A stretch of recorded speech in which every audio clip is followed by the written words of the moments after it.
오늘 우리에게 주신 하나님의 말씀은 시편 6편 1절부터 10절까지의 말씀입니다. 여호와여, 주의 분노로 나를 책망하지 마시오며 주의 진노로 나를 징계하지 마옵소서.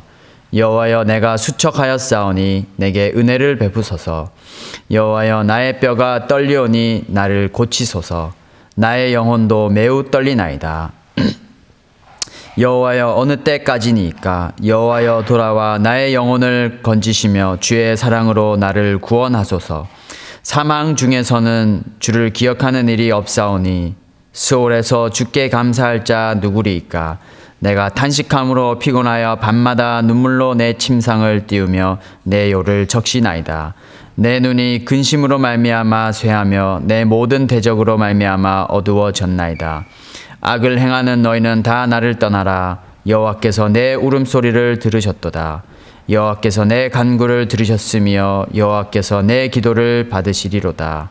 내 모든 원수들이 부끄러움을 당하고 심히 떨미어 갑자기 부끄러워 물러가리로다. 아멘. 오늘 우리에게 주신 말씀을 가지고 변화의 시작이라는 제목으로 하나님의 말씀을 함께 나누시겠습니다. 이 코로나 바이러스가 전 세계적으로 확산되었을 지금 각 나라의 의료진들이 가장 시급하게 구했던 것은 의료용 마스크와 아울러 바로 바이러스 진단 키트였습니다.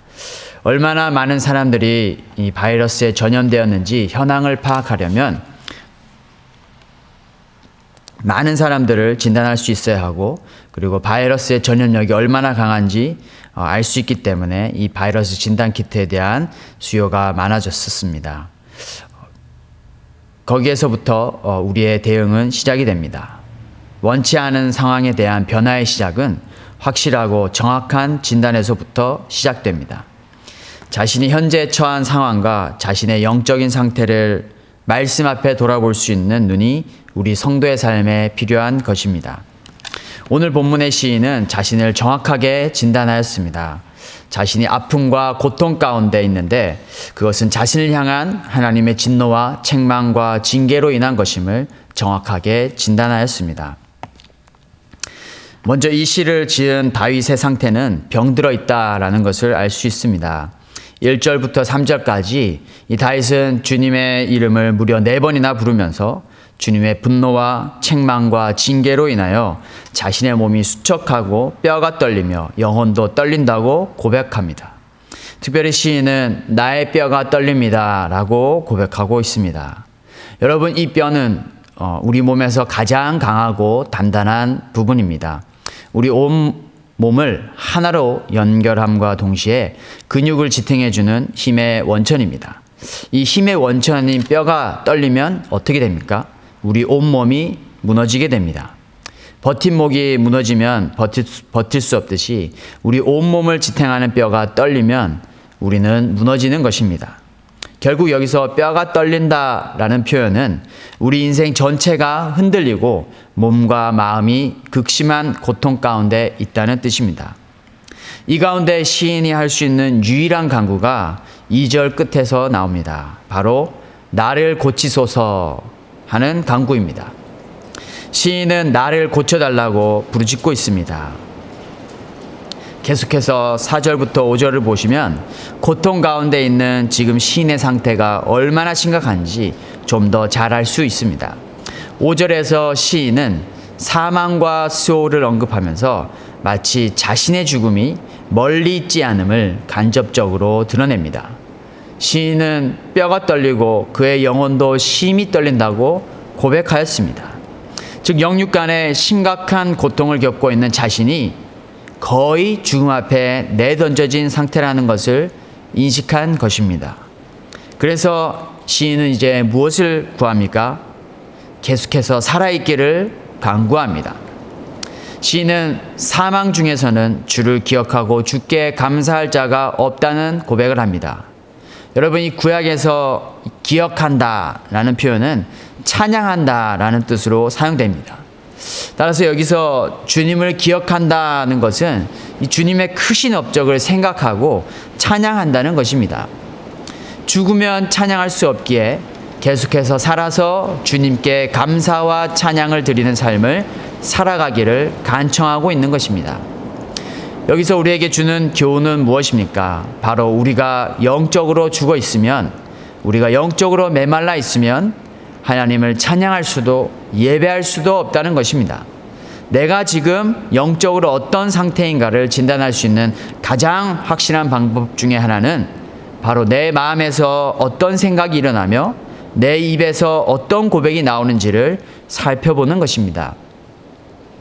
영적으로 민감하여 하나님으로부터 나오는 생명의 말씀으로 충만한 사람은 그 마음과 입에서 감사와 찬양과 기쁨의 고백이 넘쳐날 수밖에 없습니다. 왜냐하면 그 어떤 어려움과 고난과 환난도 우리를 구원하신 하나님의 그 크신 사랑에 비할 수 없기 때문입니다.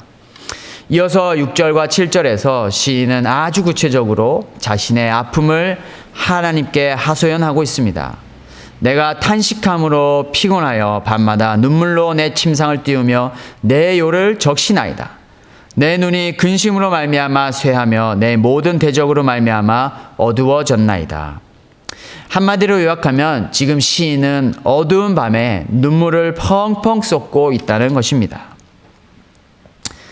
사랑하는 여러분, 이렇게 다윗은 자신의 죄에 대한 인식과 그로 인해 자신이 현재 겪고 있는 고통을 너무나도 분명히 인식했습니다. 그리고 하나님의 분노와 책망으로 내가 수척하여졌다고 고백하면서 하나님의 은혜가 필요함을 알고 고쳐달라고 간절히 호소하고 있습니다. 자신의 죄로 인한 이 하나님의 분노와 진노를 인식하고 자각했을 뿐만 아니라 하나님께서 자신을 떠난 상태라는 것을 정확히 알고 있었던 것입니다. 문제의 원인과 결과, 그리고 문제의 해결책을 정확히 알고 있었던 것입니다. 이제 그 다윗이 어떤 행동을 취합니까? 자신의 뼈와 영혼과 모든 것이 쇠하여졌다는 것을 정확하게 진단한 후에 시인이 한 일은 바로 그 주님께 여호와께 울며 부르짖으며 애통 가운데 기도하며 간구한 그 일입니다. 다윗은 주님의 구원을 구하는 기도를 드립니다. 4절에 다윗은 주님이 떠난 상태라는 것을 고백합니다. 여호와여 돌아와 라는 표현을 합니다. 그리고 나의 영혼을 건지고 나를 구원하는 것은 오직 주님의 사랑임을 고백하고 있습니다. 왜 그렇게 하나님께 매달리며 기도할 수 있었을까요? 왜냐하면 다윗은 이 하나님의 부재만큼이나 저주스러운 형벌과 고통이 없다라는 것을 알고 있었기 때문입니다. 바로 그는 여호와 하나님만이 자신을 구원하시고 자신의 간절한 부르짖음에 응답하시는 분이시라는 확신이 있었기 때문입니다. 이것이 바로 여호와 하나님에 대한 다윗의 인식이었습니다. 간절한 부르짖음에 응답하시는 분, 주님의 응답에 대한 확신이 8절부터 10절까지에 드러납니다. 8절 여호와께서 내 울음소리를 들으셨도다. 9절 여호와께서 내 간구를 들으셨으며 9절 하반절 여호와께서 내 기도를 받으시리로다. 주님의 분노와 진노로 수척하여지고 영혼과 뼈가 떨며 밤마다 울며 탄식함으로 울며 간구한 이 다윗. 하지만 여호와 하나님께서 자신의 간구와 기도를 마침내 들으신 것을 확신하였습니다. 이렇게 자신의 죄악을 깨닫고 회개하며 주님께로 돌아가는 것이 참된 변화의 시작입니다.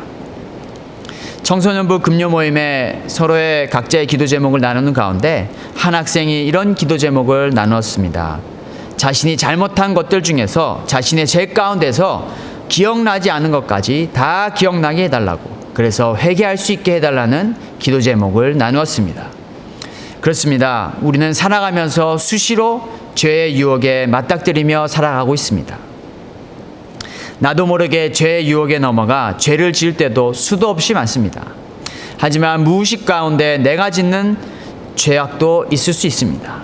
이 무의식 가운데 내가 모르는 사이에 스쳐 지나가며 했던 나의 말과 생각들, 주변 사람에 대한 나의 판단과 정죄, 비록 내 기억에 남아있지 않지만 하나님께서 보셨을 때 죄일 수밖에 없는 일들, 이 시간 이 아침에 그런 우리의 연약한 모습을 되돌아보기를 원합니다.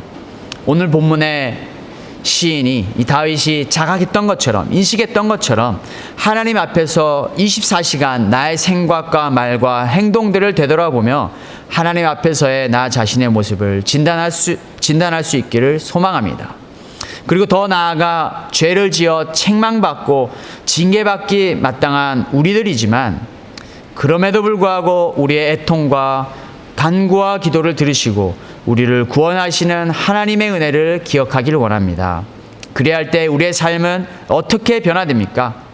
시인이 본문 앞부분에서는 자신의 몸과 마음이 심히 떨린다라고 말했는데 마지막 10절에서는 내 모든 원수들이 심히 떨게 된다라고 고백합니다.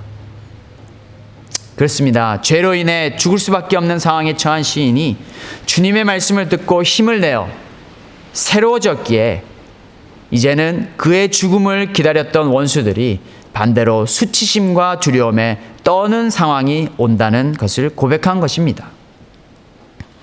사도 바울은 예수 그리스도를 영접한 이후에 이렇게 외쳤습니다. 로마서 8장 1절부터 2절까지의 말씀입니다. 그러므로 이제 그리스도 예수 안에 있는 자에게는 결코 정죄함이 없나니 이는 그리스도 예수 안에 있는 생명의 성령의 법이 죄와 사망의 법에서 너를 해방하였습니다. 사랑하는 여러분, 하나님께 죄 용서를 받은 사람은 더 이상 죄의 사슬에 매여 있지 않습니다. 자유인이 된 것입니다. 우리는 하나님이 의롭다 하신 자들입니다. 우리가 두려움이 아니라 담대함으로 이 세상을 살아갈 수 있는 이유가 바로 여기에 있는 것입니다. 죄의 유혹에 우리가 넘어간다 할지라도 진정으로 회개하면 우리 모두가 자유하는, 주님 안에서 자유하는 길을 찾을 수가 있는 것입니다.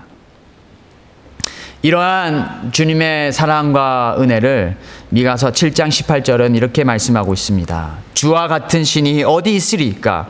주께서는 죄악과 그 기업에 남은 자의 허물을 사유하시며 인애를 기뻐하심으로 진노를 오래 품지 아니하시나이다. 사랑하는 성도 여러분, 죄의 가장 큰 벌은 하나님과의 관계가 단절되는 것입니다. 우리의 인생을 고통스럽게 하는 것, 바로 하나님과의 관계 단절입니다. 하지만 더 중요한 사실은 구원받은 우리는 이제 이 죄의 사슬을 끊을 수 있는 길을 받게 되었다는 것입니다. 죄로부터 완전히 자유로울 수는 없어도 회개하기만 하면 우리 죄를 용서하시고 우리를 품으시는 그 하나님의 은혜와 사랑으로 말미암아 고통 가운데서 진정으로 벗어나 진정으로 변화하는 우리의 삶이 되길 주님의 이름으로 축복합니다. 기도하시겠습니다. 살아계신 하나님 아버지, 우리의 참된 구원자, 영원한 사랑과 은혜가 아버지 하나님으로부터 나오는 것을 말씀을 통해 다시 한번 깨닫게 하시니 감사합니다. 이 땅을 살아가는 동안 우리의 죄악된 본성을 다스리게 하시고 죄로 인해 넘어지더라도 하나님과 우리 자신에 대한 정확한 인식과 자각을 통해 하나님을 찾는 우리 모두가 되게 주님 축복하여 주시옵소서. 우리에게 완전한 승리와 자유를 주신 예수 그리스도의 이름으로 기도드립니다. 아멘.